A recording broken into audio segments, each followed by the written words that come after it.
Good morning friends. GST platform के YouTube channel में आप सभी का स्वागत है। जी हाँ फ्रेंड्स, आप में से काफ़ी सारे लोग ये सवाल पूछ रहे हैं कि हम लोग जो ट्रांजिशनल क्रेडिट का फॉर्म 30 नवंबर से पहले फाइल कर रहे हैं वो अमाउंट हमारे इलेक्ट्रॉनिक क्रेडिट लेजर में शो नहीं हो रहा है। इसके लिए करना क्या होगा, ये अमाउंट ऑफ क्रेडिट किस तरीके से लेजर में आएगा। जुड़े रहिएगा इस वीडियो के एंड तक, आपको पूरी बात समझ में आएगी कि ये क्रेडिट आपको अपने लेजर में लाने के लिए एडिशनल स्टेप्स क्या लेने हैं। ये जो आपको ट्रांजिशनल क्रेडिट से रिलेटेड बेनिफिट है वो क्रेडिट लेजर में कैसे आएगा, इसके लिए हमने एफएक्यूज अपने पिछले महीने की टैक्स मैगजीन में भी आपको प्रोवाइड किया था कि इसके लिए क्या क्या कंडीशंस आपको फुलफिल करनी है। अगर आप लोगों ने अभी तक टैक्स मैगजीन का सब्सक्रिप्शन नहीं लिया है तो दिए गए नंबर्स पे कॉल करके व्हाट्सएप करके आप टैक्स मैगजीन का सब्सक्रिप्शन ले सकते हैं और monthly GST and income tax से रिलेटेड जो अपडेट्स होते हैं उसका बेनिफिट जो है वो भी ले सकते हैं। अब यहां पर जो आप input tax credit transitional credit में डाल रहे हैं वो सिंपली आपके क्रेडिट लेजर में कभी भी नहीं शो होगा। आपको उसके लिए फर्दर वेरिफिकेशन का प्रोसेस जो है वो करना होगा टैक्स ऑफिसर्स के साथ, जिसमें सबसे पहला स्टेप है जो ट्रैन 1 आपने फाइल किया है उस फाइल्ड ट्रैन 1 की एक कॉपी आपको प्रिंट आउट निकालनी है। प्रिंट आउट निकालने के बाद सेल्फ सर्टिफाई करना है और उसके साथ सपोर्टिंग डॉक्यूमेंट्स। अब सपोर्टिंग डॉक्यूमेंट्स में क्या चीजें आपको ध्यान रखनी है, हो सकता है आपने जो ट्रांजिशनल क्रेडिट का बेनिफिट लिया है वो आपके पिछले वैट रिटर्न या फिर पिछले सर्विस टैक्स रिटर्न में ऑलरेडी कैरीड फॉरवर्ड था और वो एलिजिबल इनपुट टैक्स क्रेडिट है जीएसटी रेजिम में भी।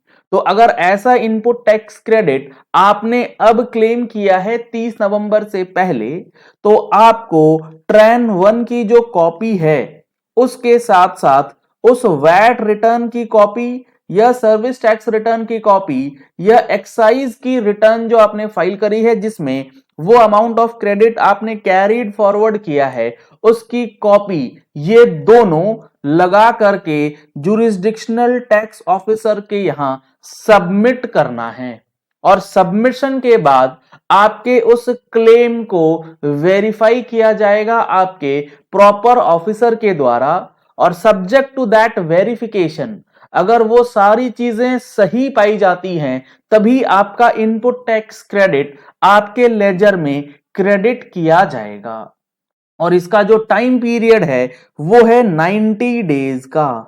जी हाँ फ्रेंड्स, 30 नवंबर से लेके आपको 90 डेज के अंदर ये वेरिफिकेशन जो है वो कंप्लीट करवाना है। यानी कि आप ये समझ लीजिए दिसंबर, जनवरी एंड फरवरी यानी कि 28 फरवरी 2023 या उससे पहले वो वेरिफिकेशन कंप्लीट होनी चाहिए। आपके इनपुट टैक्स क्रेडिट के लेजर में वो अमाउंट रिफ्लेक्ट करे उसके लिए। ये तो बात हो गई रिटर्न की इनपुट टैक्स क्रेडिट अगर आप क्लेम करते हैं।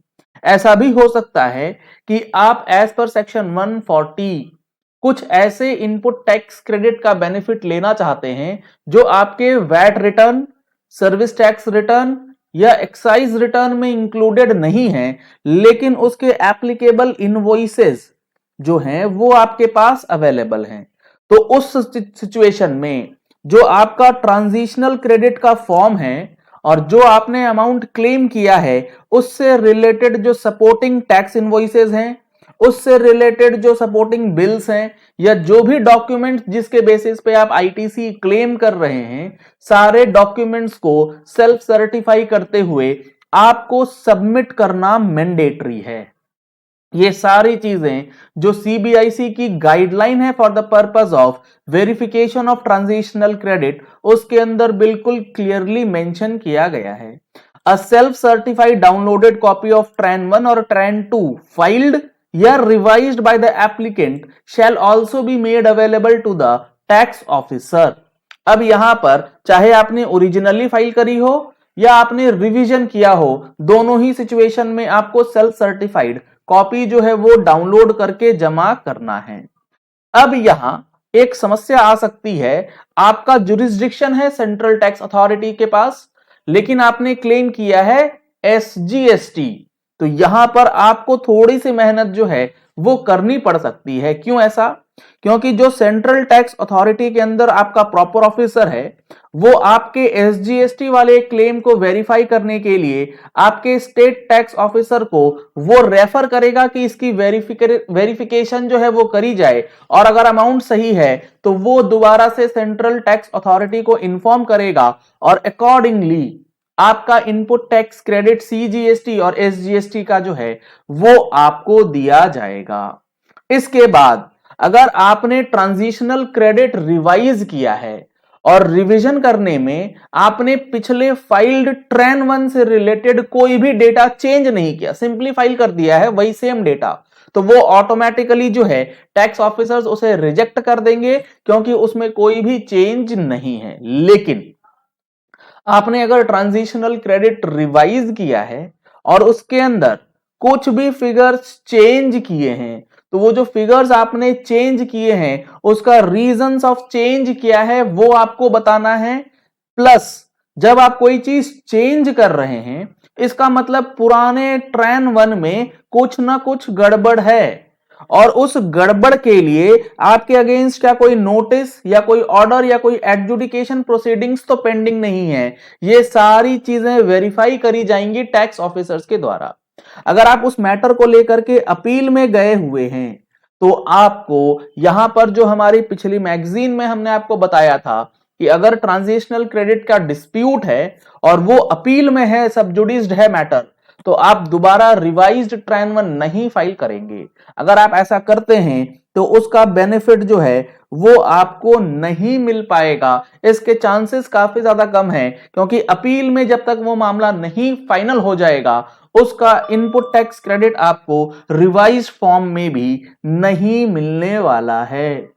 तो ये सारी चीजें इस गाइडलाइन में जो मैंने आपको समराइज फॉर्म में बताई हैं, ये सब चीज इसमें मेंशन करके बहुत डिटेल्स में बताया है कि किस तरीके से टैक्स पेयर्स को आप हेल्प करेंगे ट्रांजिशनल क्रेडिट को क्लेम करने के लिए।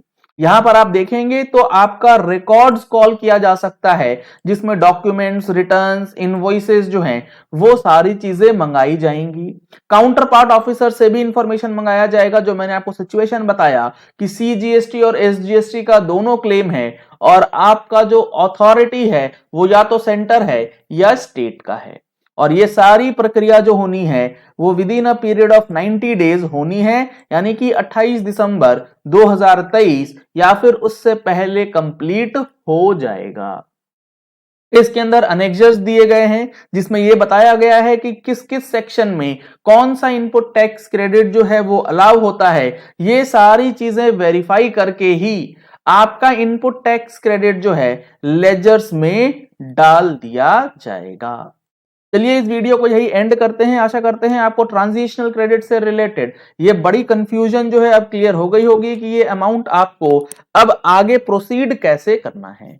जीएसटीआर 99C अभी तक आपने नहीं फाइल किया है फॉर द फाइनेंशियल ईयर 21-22, तो उसका जो सेशन है हमारे मोबाइल एप्लीकेशन पे अवेलेबल करवा दिया गया है आप लोगों के लिए। अगर आप लोगों ने अभी तक उस सेशन का बेनिफिट नहीं लिया है, तो जल्द से जल्द आप उस सेशन का बेनिफिट ले सकते हैं, जिसमें जीएसटीआर 9 एंड 9C से related step by step filing आपको बताई गई है। लिंक आपको वीडियो के डिस्क्रिप्शन बॉक्स में दिया गया है, या फिर आप इस नंबर पे कॉल करके व्हाट्सएप करके उसका डिटेल्स ले सकते हैं। Thank you and have a nice day.